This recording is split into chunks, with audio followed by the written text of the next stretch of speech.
Last में relation का type of relation का समरी देख लीजिए।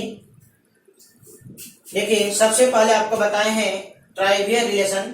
ट्राइवियल रिलेशन में आपका दो रिलेशन आता है, एक एम्प्टी रिलेशन और एक यूनिवर्सल रिलेशन। एम्प्टी रिलेशन मतलब आपको रिक्त संबंध, वैसा संबंध जिसमें कोई भी सदस्य किसी के साथ न जुड़ पाए। और यूनिवर्सल रिलेशन का मतलब हर सदस्य के साथ जुड़े। ये आपका एम्प्टी और यूनिवर्सल रिलेशन हो गया। इन दोनों को हम लोग ट्राइवियल रिलेशन कहते हैं। अगला आप बताए थे आइडेंटिटी रिलेशन, जिसको हिंदी में हम लोग कहते हैं तत्समक संबंध। इसमें आपको बताए थे कि सेट ए के प्रत्येक सदस्य केवल अपने आप से जुटे। सेट ए के प्रत्येक सदस्य केवल अपने आप से जुटे, वो किसी डिफरेंट एलिमेंट के साथ न जुड़े। ये आपका हो गया आइडेंटिटी में। रिफ्लेक्सिव में था कि सेट ए के प्रत्येक सदस्य अपने आप से जुड़ना चाहिए, अगर कुछ एक्स्ट्रा एलिमेंट से भी जुड़ा है तो कोई दिक्कत नहीं है। सिमेट्रिक में था कि यदि ए बी से कनेक्टेड है तो बी को ए से कनेक्टेड होना चाहिए। ट्रांजिटिव में था कि यदि ए बी से जुड़ा और बी सी से जुड़ा, ए को सी से जुड़ा होना चाहिए। एंटी सिमेट्रिक में था कि ए बी और बी ए दोनों पेयर तभी मिलेगा जब ए और बी इक्वल हो।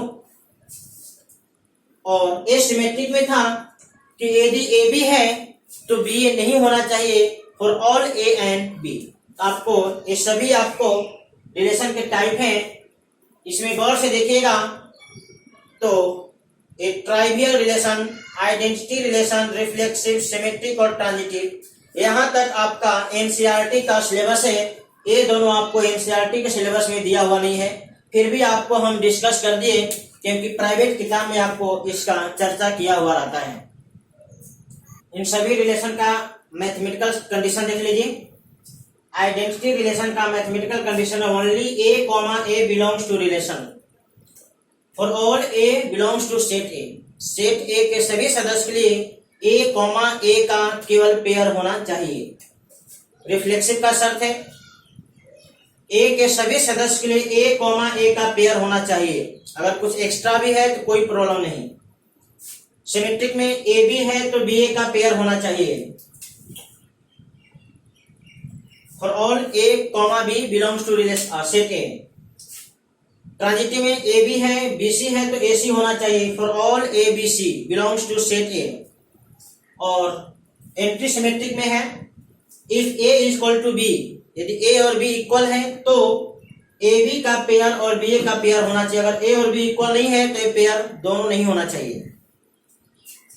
और एसिमेट्रिक का शर्त है if a comma b belongs to relation then b comma a not belongs to relation for any value of a and b belongs to set a. तो आप इसको पूरा नोट कर लीजिए। पूरा आपका रिलेशन का टाइप और उसका शर्त मैथमेटिकली आपको यहाँ दिखला दिए हैं। शॉर्ट में आप इसको देख करके पूरे थ्योरी को रिवाइज कर सकते हैं। आप इसको